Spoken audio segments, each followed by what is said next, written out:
নমস্কাৰ মই ৰাজীৱ ৰাজ যোৱা এটি ভিডিঅ'ত মই আপোনালোকক কৈছিলো কেঞ্চাৰৰ লক্ষণসমূহৰ কথা আৰু কেঞ্চাৰ কি এই কথা মই আপোনালোকক সহজ অৰ্থত বুজাই দিবলৈ চেষ্টা কৰিছিলো আজিৰ এই ভিডিঅ'টোত মই আপোনালোকক ক'বলৈ ওলাইছো কেঞ্চাৰত খাব লগা খাদ্যসমূহৰ কথা যিবোৰ খাদ্য খালে আমি আমাৰ দেহত থকা কেঞ্চাৰ বিয়পাত আমি হ্ৰাস কৰিব পাৰো যাতে সেই কেঞ্চাৰে আমাৰ বিভিন্ন পাৰ্টলৈকে বিভিন্ন অংগলৈকে বাঢ়ি যাব নোৱাৰে আৰু হেইটোক লিমিটত ৰাখিব পাৰি হেইটো আপোনালোকৰ ওচৰত মই আজি ক'বলৈ ওলাইছো আপোনালোকেও জানে যে যিকোনো বেমাৰতে আপোনালোকৰ ডায়েট অৰ্থাৎ আপোনালোকৰ খান-বান আপোনালোকে কি খাইছে কি খোৱা নাই হেইটো বহু পৰিমাণে নিৰ্ভৰ কৰে আৰু আপোনালোকৰ খোৱাৰ দ্বাৰাই বহু বেমাৰ আমি কন্ট্ৰল কৰিব পাৰো গতিকে আজি ভিডিঅ'টোত মই কম আমি কেনেবোৰ খাদ্য খালে আমি কেঞ্চাৰক আমি লিমিটত ৰাখিব পাৰো কেঞ্চাৰক কেনেকৈ বাঢ়ি যোৱাত আমি বাধা দিব পাৰো আৰু লগতে কম কেনেবোৰ খাদ্য আমি খাব নালাগে কেনেবোৰ খাদ্যৰ পৰা আমি দূৰত থাকিব লাগে যাতে এই কেঞ্চাৰে বেছিকৈ বাঢ়ি যাবলৈ সুবিধা নাপায় প্ৰথমতে মই আপোনালোকক কৈছো নহৰুৰ কথা নহৰু আমাৰ দেহৰ বাবে বিভিন্ন বেমাৰৰ কাৰণে ই অতিকৈ লাভদায়ক নহৰুত উপস্থিত থাকে এলিচিন নামৰ এবিধ এন্টিঅক্সিডেন্ট যিয়ে আমাৰ দেহত থকা বিভিন্ন কেঞ্চাৰ সেলসমূহক বাঢ়ি যোৱাত বাধা দিয়ে আমেৰিকান কেঞ্চাৰ সোসাইটি অনুসৰি নহৰুৱে যিবোৰ কেঞ্চাৰ সেল আছে সেইসমূহক বৃদ্ধি হোৱাত বাধা দিয়ে লগতে ন্যাশনাল কেঞ্চাৰ ইনষ্টিটিউটেও উল্লেখ কৰিছে যে নহৰুৱে আমাৰ দেহত থকা কেঞ্চাৰ সেলৰ যিটো বৃদ্ধিৰ হাৰ আছে যিটো ৰেটত আমাৰ কেঞ্চাৰ সেলসমূহ বৃদ্ধি পায় সেই ৰেট সেই যিটো স্পীড আছে গতি আছে সেইটোক হ্ৰাস কৰি দিয়ে আৰু ইয়াক লিমিটত ৰাখিবলৈ চেষ্টা কৰে গতিকে নহৰু অতিকৈ গুৰুত্বপূৰ্ণ আপোনালোকে যিমান পাৰে আপোনালোকৰ ডায়েটত নহৰু ব্যৱহাৰ কৰিবলৈ চেষ্টা কৰিব কাৰণ কেঞ্চাৰৰ লগত ফাইট কৰিবৰ কাৰণে নহৰু অতিকৈ গুৰুত্বপূৰ্ণ নাম্বাৰ 2 বিলাহী বিলাহীও আমাৰ দেহৰ বাবে অতিকৈ গুৰুত্বপূৰ্ণ বিশেষকৈ কেঞ্চাৰৰ সেলসমূহৰ লগত যুঁজ কৰিবলৈ বিশেষভাৱে বিলাহী বহু গুৰুত্বপূৰ্ণ কাৰণ বিলাহীত উপস্থিত থাকে লাইকোপিন নামৰ এবিধ এন্টিঅক্সিডেন্ট যিয়ে কেঞ্চাৰৰ সেলসমূহৰ লগত যুঁজ কৰিবলৈ সমৰ্থ হয় আৰু কেঞ্চাৰ সেলসমূহ বৃদ্ধি হোৱাত বিলাহীয়ে বহু পৰিমাণে বাধা দিয়ে বিলাহীয়ে বিশেষকৈ যিবিলাক প্ৰস্টেট কেঞ্চাৰ থাকে যিবিলাক ব্ৰেষ্ট কেঞ্চাৰ থাকে সেইসমূহ কেঞ্চাৰৰ বাবে লাভদায়ক হয় মই যোৱা ভিডিঅ'টোত কৈছিলো সেলসমূহ যেতিয়া ড্যামেজ হয় অৰ্থাৎ যিবিলাক আঘাতপ্ৰাপ্ত হয় আৰু আঘাতপ্ৰাপ্ত হৈ পেলাই নিজে যদি ৰিপেয়াৰ কৰিব নোৱাৰে অথচ যদি সেইসমূহ ড্যামেজ হ'ব নোৱাৰে নিজে ধ্বংস হৈ যাব নোৱাৰে তেনেহলে সেই সেলসমূহ লাহে লাহে অনিয়ন্ত্ৰিতভাৱে বাঢ়ি গৈ থাকে আৰু এই বাঢ়ি গৈ পেলাই আমাৰ কেঞ্চাৰৰ ৰূপ লয় আৰু এই বাঢ়ি যোৱা সেলসমূহ ধ্বংস কৰিবৰ বাবে বিলাহী অতিকৈ গুৰুত্বপূৰ্ণ আৰু প্ৰথম অৱস্থাত হলে এই বিলাহীয়ে সেই সেলসমূহ ধ্বংস হোৱাটো সহায় কৰে গতিকে বিলাহী অতিকৈ গুৰুত্বপূৰ্ণ নাম্বাৰ 3 হৈছে হালধিও এক অতি গুৰুত্বপূৰ্ণ আমাৰ কেঞ্চাৰ সেলসমূহৰ লগত ফাইট কৰিবৰ বাবে হালধি বুলি ক'লে মই কেঁচা হালধিৰ কথা কৈছো কেঁচা হালধি খালে আমাৰ দেহত বিভিন্ন বেমাৰত লাভদায়ক হয় লগতে আমাৰ কেঞ্চাৰ সেলসমূহৰ লগত ফাইট কৰিবৰ বাবে হালধি বৰ উপযোগী হয় আপোনালোকক যি খাদ্যৰ কথা মই কৈ গৈ আছো সেই খাদ্যসমূহ যে আপোনালোকে কেঞ্চাৰ আপোনাৰ গাত দেখা দিয়াৰ পাছতে খাব তেনেকুৱা নহয় আপোনালোকে নিজৰ ডায়েটৰ ডেইলি প্লানত আপোনালোকে ইয়াক ইনক্লুড কৰক আপোনালোকে ইয়াক খাই থাকক যাতে কেঞ্চাৰ আপোনালোকৰ দেহত দেখা দিবলৈ নাপায় মই আপোনালোকক কৈছো নাম্বাৰ 4 হৈছে গ্ৰীণ টি যি সোৱাদ লগা গ্ৰীণ টি আপোনালোকে সোৱাদৰ বাবে খায় সেই গ্ৰীণ টি আপোনালোকৰ দেহত থকা কেঞ্চাৰক ফাইট কৰিবৰ বাবে বৰ উপযোগী হয় সেই গ্ৰীণ টিত উপস্থিত থকা কেটেচিনছে আমাৰ দেহত থকা কেঞ্চাৰ সেলছৰ লগত বহু পৰিমাণে ফাইট কৰে আৰু ইয়াক বৃদ্ধি হোৱাত বাধা দিয়ে নাম্বাৰ 5 হৈছে গাজৰ অৰ্থাৎ কেৰট গাজৰে আমাৰ দেহত থকা বিভিন্ন প্ৰকাৰৰ বেমাৰৰ লগত যুঁজিবৰ বাবে লাভদায়ক হয় লগতে আমাৰ দেহত হোৱা যিবিলাক কেঞ্চাৰ ষ্টমাক যিবিলাক কেঞ্চাৰ থাকে যিবিলাক পেটত হোৱা কেঞ্চাৰ হয় সেইবিলাকৰ বাবে বহু পৰিমাণে লাভদায়ক হয় পৰীক্ষাগাৰত পৰীক্ষা কৰি পোৱা গৈছে যে যিবিলাক ষ্টমাক কেঞ্চাৰ হয় সেইসমূহক 86% লৈকে হ্ৰাস কৰিব পাৰে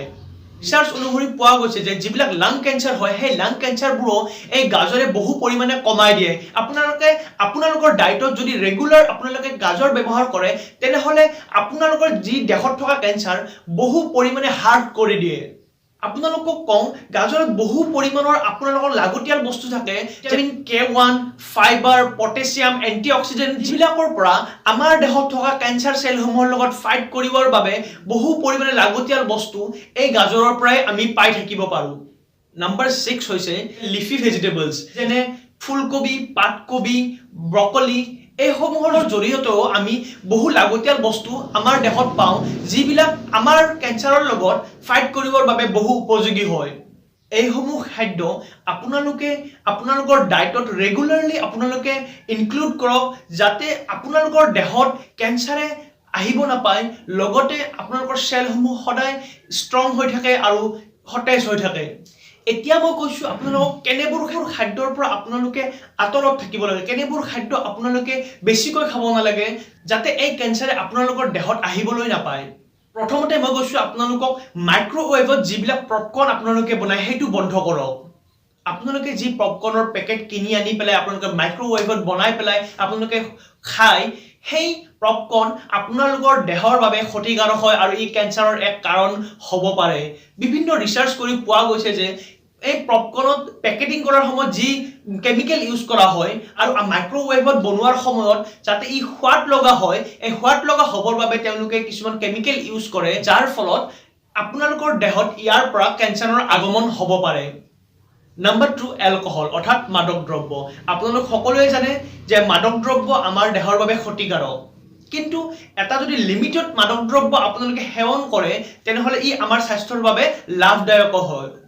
কিন্তু যদিহে ই আপোনালোকৰ লিমিটেডকে বেছি হয় যদিহে আপুনি ইয়াক ৰেগুলাৰলি যদি আপোনালোকে খাবলৈ ধৰে লগাতকৈ বেছি যদি আপোনালোকে সেৱন কৰে তেনেহলে ই কেঞ্চাৰৰ এক প্ৰধান কাৰণ হয় গতিকে আপোনালোকে মাদক দ্ৰব্য এভয়েড কৰক ইয়াৰ পৰা আতৰত থাকক আপোনালোকে লিমিটেডকে বেছি ক্ৰছ নকৰিব নাম্বাৰ 3 হৈছে আপোনালোকৰ মোৰ দৰে সকলোৰে প্ৰিয় সফট ড্ৰিংক যি গৰমৰ পৰা হাত হাৰিবৰ বাবে আমি সকলোৱে এটা দুটা নহয় তিনিটা চাৰিটা লৈকে আমি দিনত খাই দিওঁ যাক আমি কন্ট্ৰোল কৰিব নোৱাৰো কিন্তু মই আপোনালোকক কওঁ যদিহে এই সফট ড্ৰিংক আপোনালোকে লগাতকৈ বেছি খায় তেনেহলে এই সফট ড্ৰিংকও আপোনালোকৰ কেঞ্চাৰৰ এক অন্যতম কাৰণ হ'ব পাৰে কাৰণ সফট ড্ৰিংকত বিভিন্ন পৰিমাণৰ কেমিকেল ফ্লেভাৰ বহুত মিলোৱা হয় যিবিলাক আমাৰ স্বাস্থ্যৰ বাবে ক্ষতিকাৰক আৰু আমাৰ স্বাস্থ্যৰ কেঞ্চাৰ হোৱাৰ বাবে এক অন্যতম কাৰণ এই সফট ড্ৰিংক হয় গতিকে সফট ড্ৰিংক আপোনালোকে খালেও ইয়াক লিমিটেড খাওক ইয়াক লিমিটেডকে ক্ৰছ নকৰিব গৰমৰ পৰা হাত হাৰিবৰ বাবে আপোনালোকে বেলেগ যিবিলাক অল্টাৰনেটিভ আছে সেইবিলাক আপোনালোকে সেৱন কৰক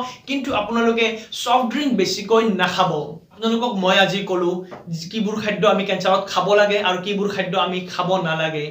মই কম আপোনালোকক এই কেঞ্চাৰ বা কৰ্কট ৰোগ এক মাৰাত্মক ৰোগ আমাৰ ভাৰতত ই বহু পৰিমাণে দেখা যায় আপোনালোকে জানে বিভিন্নজন প্ৰতিদিনে ইয়াৰ কবলত পৰি আহিছে বিভিন্ন ডাঙৰ ডাঙৰ আমাৰ ফিল্ম অভিনেতা অভিনেত্ৰীসকলৰ পৰা আমাৰ যি সাধাৰণ মানুহ আছে সেই সকলোবোৰ এই বেমাৰৰ কবলত পৰিছে গতিকে আপোনালোকে ভাবি চাওক ই কিমান মাৰাত্মক হ'ব পাৰে ডাঙৰ ডাঙৰ অভিনেতা অভিনেত্ৰীসকলৰ কিমান ধুনীয়া লাইফষ্টাইল হয় কিমান ধুনীয়া হিহঁতৰ হেলথি ডায়েট হয় তথাপিও তেওঁলোকে এই বেমাৰৰ কবলত পৰে গতিকে আপোনালোকে ভাবি চাওক ই কিমান মাৰাত্মক হয় কেৱল যে খোৱাৰ দ্বাৰা কেৱল যে ডায়েটৰ দ্বাৰা আপোনালোকৰ এই বেমাৰ আপোনালোকে হাত হাৰিব সেইটো নহয় আপোনালোকে ডায়েট মই যিবোৰ খাদ্যৰ কথা ক'লো সেইবোৰ যদি সেৱন কৰে তেনেহলে হয় ইয়াক আপোনালোকে এক লিমিটত ৰিডিউস কৰিব পাৰিব আপোনালোকে ইয়াক হাৰ্ট কৰিব পাৰিব আপোনালোকে বিয়পাত আপোনালোকে বাধা দিব পাৰিব কিন্তু মেডিকেল ট্ৰিটমেন্ট আছে যিবিলাক ডক্টৰৰ পৰামৰ্শ আছে সেইবোৰ অতিকৈ গুৰুত্বপূৰ্ণ গতিকে আপোনালোকে মেডিকেল ট্ৰিটমেন্ট লোৱাৰ উপৰিও আপোনালোকে এই খাদ্যবোৰ আপোনালোকে ফলো কৰক তেতিয়াহলে আপোনালোকে আশা কৰো এক সুফল পাব আপোনালোকক মই এক আগৰ ভিডিঅ'টোত কৈছিলোৱে যে আপোনালোকে যদি প্ৰথম বা দ্বিতীয় স্তৰত কেঞ্চাৰ ধৰিব পাৰে তেনেহলে এই কেঞ্চাৰৰ ভাল হোৱাৰ বহু পৰিমাণে আশা থাকে গতিকে ইয়াৰ লক্ষণসমূহ বহু গুৰুত্বপূৰ্ণ এই লক্ষণসমূহৰ ভিডিঅ'টো যদি আপোনালোকে চোৱা নাই তেনেহলে মই ডেসক্ৰিপচন লিংকত এই ভিডিঅ'টোৰ লিংক মই দি দিছো আপোনালোকে সেই ভিডিঅ'টো চাব আৰু আপোনালোকে মাজত যি এই সজাগতা মই আজি আপোনালোকৰ ওচৰত দাঙি ধৰিলো সেই সজাগতা যিবোৰ মানুহে ইন্টাৰনেট সেৱা বুজি নাপায় যিবোৰ মানুহৰ স্মাৰ্টফোন নাই সেই সমূহৰ মানুহৰ মাজতো এই সজাগতা বিয়পাই দিয়ক কাৰণ এই বেমাৰ বহু মাৰাত্মক বেমাৰ হয় এই বেমাৰে যে কেৱল ৰোগীজনৰ যে ক্ষতি কৰিছে সেইটো নহয় এই বেমাৰে গোটেই পৰিয়াল ধ্বংস কৰি দিয়ে গতিকে এই ভিডিঅ'টো আপোনালোকে যিমান পাৰে শ্বেয়াৰ কৰক আৰু মোৰ ভিডিঅ'টো যদি ভাল লাগিছে তেনেহলে চেনেলটো সাবস্ক্ৰাইব কৰক আৰু মোৰ ভিডিঅ'টো লাইক কৰক ধন্যবাদ